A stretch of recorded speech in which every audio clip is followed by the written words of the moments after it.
या बातमीचे प्रायोजक आहेत मनोरंजन नगरी, लहान मुलांसाठी फुल एन्जॉय पॉइंट, पत्ता होम मैदान, पासपोर्ट ऑफिस समोर, सोलापूर।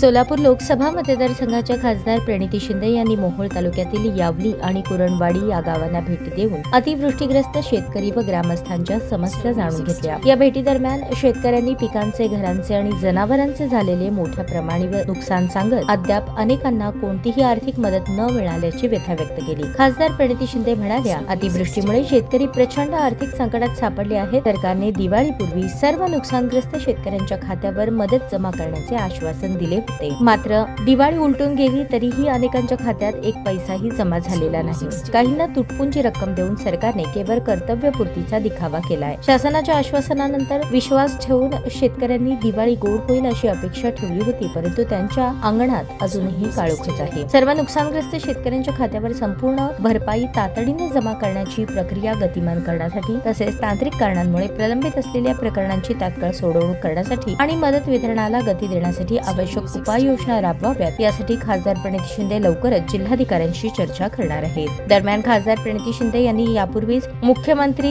यांच्याकडे 65 मिलीमीटर पावसाची अट रद्द करून सरसकट पंचनामे करण्याची मागणी केली होती। त्यांच्या सततच्या पाठपुराव्यानंतर सरकारने ती अट रद्द केली असून त्यामुळे संपूर्ण महाराष्ट्रातील शेतकऱ्यांना याचा लाभ मिळणार आहे। याबाबत ग्रामस्थ व शेतकऱ्यांनी खासदार प्रणिती शिंदे यांचे आभार मानले। शेवटी खासदार प्रणिती शिंदे म्हणाल्या, अतिवृष्टीमुळे नुकसान झालेल्या प्रत्येक शेतकऱ्याच्या खात्यावर संपूर्ण मदत पोहोचेपर्यंत माझा पाठपुरावा सुरूच राहील। या गावभेट दौऱ्यात तालुका अध्यक्ष सुलेमान तांबोळी, जिल्हा उपाध्यक्ष राजेश पवार, सरपंच विकास गिड्डे, जिल्हा समन्वयक मनोज येलगुलवार, सिद्धेश्वर जाधव, दत्तात्रय गायकवाड, संभाजी दळवी, अभिजित दळवी, विष्णू गिड्डे, अशोक जाधव, विजय सावंत, शबाना कोरबू, दिलीप वागत, बाबा गाडे, अण्णा राऊत यांच्यासह ग्रामस्थ मोठ्या संख्येने उपस्थित होते।